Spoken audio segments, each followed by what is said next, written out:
नमस्कार दोस्तों, अपनी पाठशाला चैनल पर आप सभी का हार्दिक स्वागत है। कैसे हो आप सभी?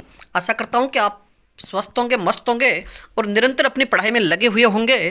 तो मित्रों, आज की कक्षा में हम बात करेंगे मनोविज्ञान से संबंधित। यानी आज की जो अपनी कक्षा है वह साइकोलॉजी से संबंधित होने वाली है और यह कक्षा आपके लिए रीट सेकंड ग्रेड और फर्स्ट ग्रेड के लिए भी महत्वपूर्ण हो सकती है, इसलिए हमारे वीडियो को पूरा देखें।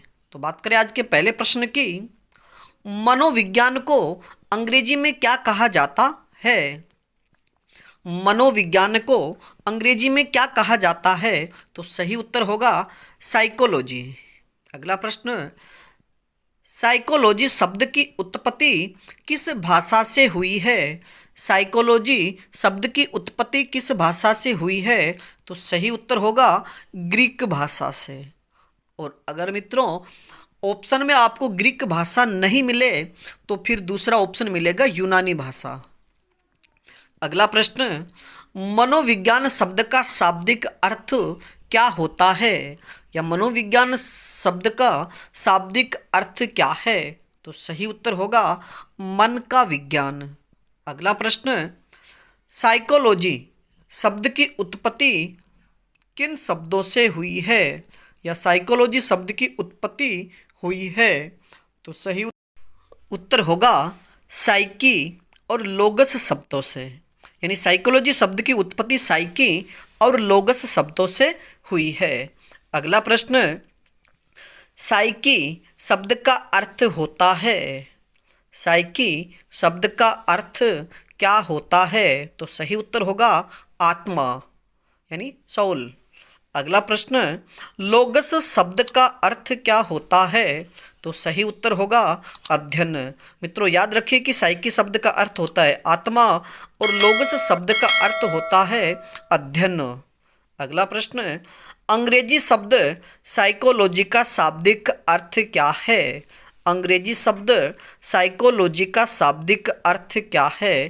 तो सही उत्तर होगा आत्मा का अध्ययन। यानी साइकी का आत्मा, लोगस का अध्ययन।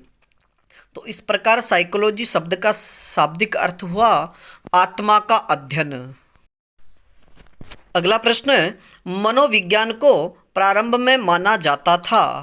यानी मनोविज्ञान को आरंभ में माना जाता था। तो सही उत्तर होगा दर्शन शास्त्र की एक शाखा। मित्रों याद रखिए कि मनोविज्ञान को आरंभ में दर्शन शास्त्र की एक शाखा के रूप में माना जाता था।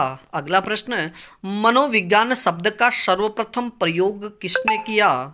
तो सही उत्तर होगा 1590 ईस्वी में रुडोल्फ गोइकर द्वारा।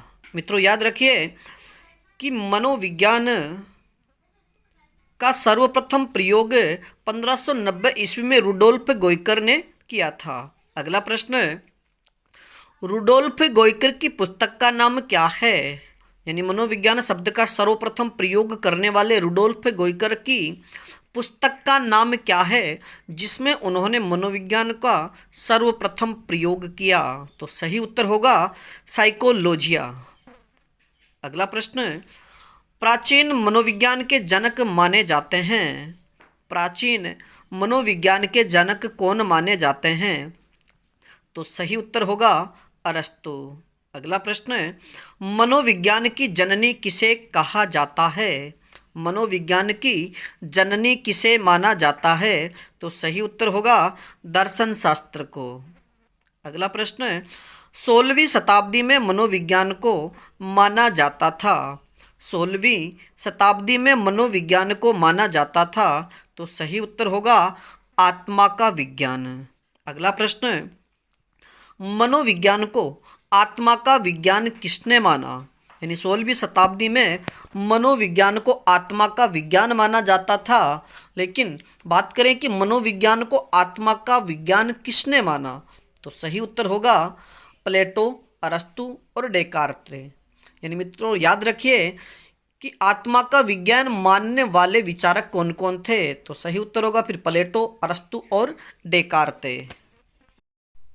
अगला प्रश्न, आत्मा के विज्ञान के बाद मनोविज्ञान को माना गया आत्मा के यानी 16वीं शताब्दी में मनोविज्ञान को आत्मा का विज्ञान माना गया, लेकिन आत्मा के विज्ञान के बाद मनोविज्ञान को क्या माना गया?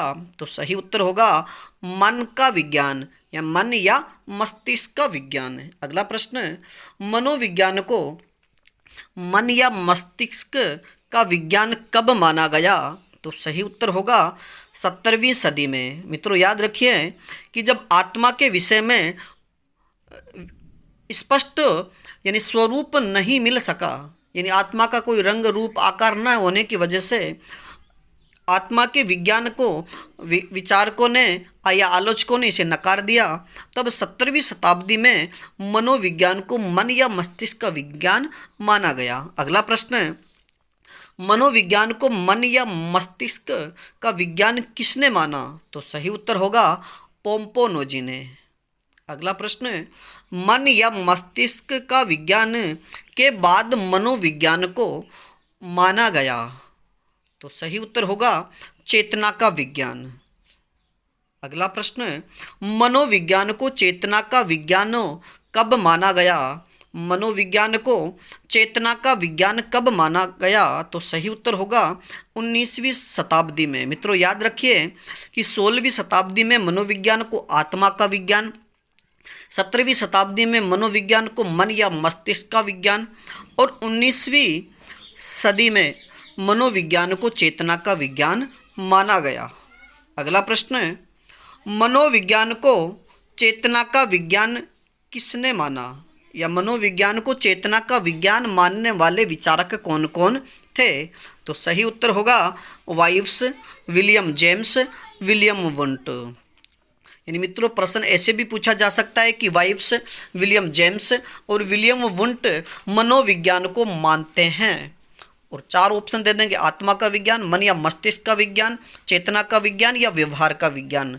तो फिर सही उत्तर होगा चेतना का विज्ञान। अगला प्रश्न, चेतना को किसने बुरा शब्द कहकर आलोचना की? चेतना को किसने बुरा शब्द कहकर आलोचना की? तो सही उत्तर होगा मैकडूगल ने।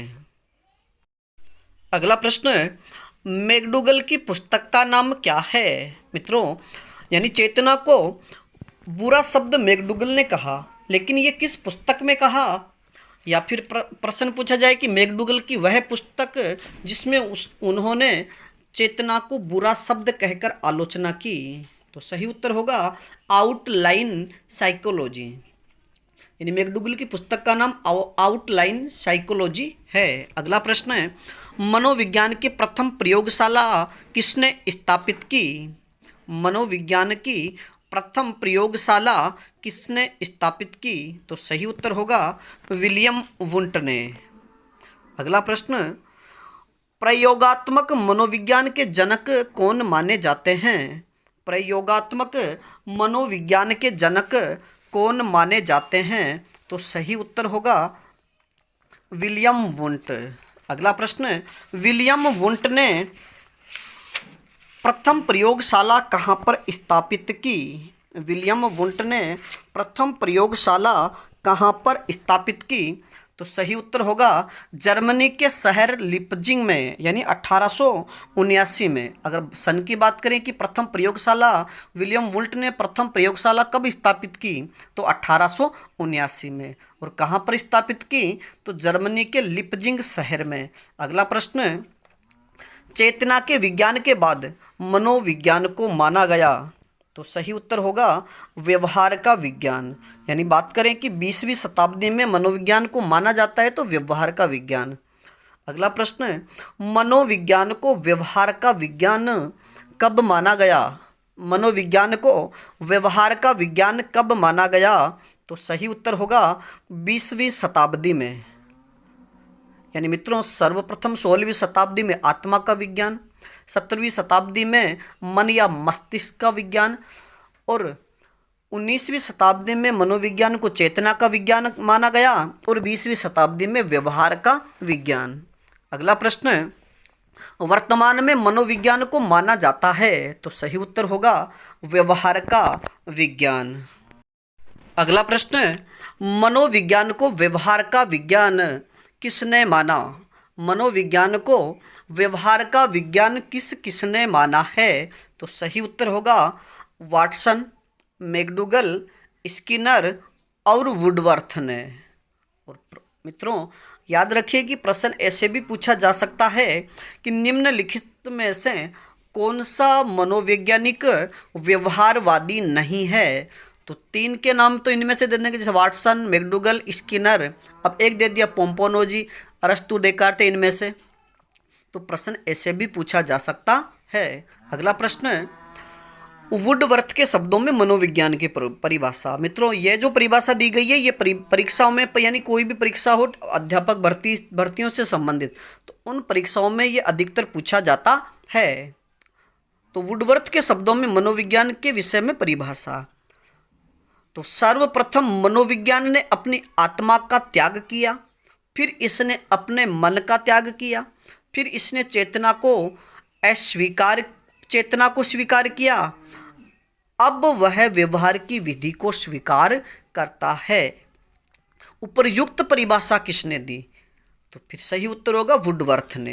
यानी परिभाषा पूछी जाती है कि सर्वप्रथम मनोविज्ञान ने अपनी आत्मा का त्याग किया, फिर इसने मन का त्याग किया, फिर इसने चेतना को स्वीकार किया, और अब वर्तमान में ये व्यवहार को स्वीकार करता है। ऐसी परिभाषा किसने दी? तो सही उत्तर होगा वुडवर्थ। अगला प्रश्न, आधुनिक मनोविज्ञान के जनक माने जाते हैं? तो सही उत्तर होगा विलियम जेम्स। मित्रों बात करें कि प्रारंभ मनोविज्ञान या प्राचीन मनोविज्ञान के जनक कौन माने जाते हैं, तब सही उत्तर होगा अरस्तु। और बात करें कि आधुनिक मनोविज्ञान के जनक कौन माने जाते हैं, तब सही उत्तर होगा विलियम जेम्स। अगला प्रश्न है, अमेरिकन मनोवैज्ञानिक संघ की स्थापना किसने की?